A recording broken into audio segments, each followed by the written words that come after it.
I think that the institutions are holding up.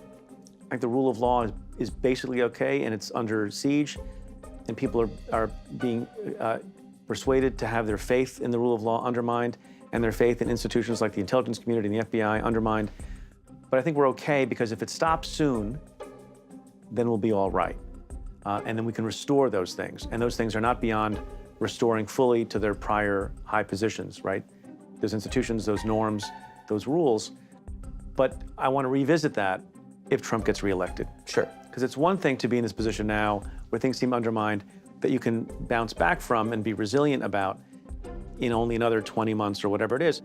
But if we're going to have 6 more years of this. What are the things that you would want to be looking for over the coming months, over the coming years, if Trump were to win again, where you would say that's a warning sign? Where do you think the equivalent of that slurred speech is likely to come to blurry vision in the United States? I think it'll be in further actions taken by the president, whether they're viewed as erratic or further undermining the rule of law.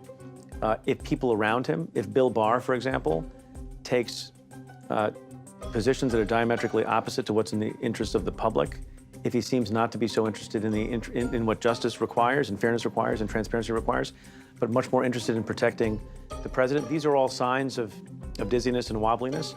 And sometimes you don't know them until you see them. I also think, by the way, to continue this terrible medical metaphor that I started us down the path on, even after you get hit by the baseball and you don't know exactly what is going on, you begin to take some precautions. You might decide to get a better helmet. And I think there's those kinds of things that Congress can enact to shore up those institutions, not just wait and see what damage this president does by deciding you're going to codify some norms into hard laws.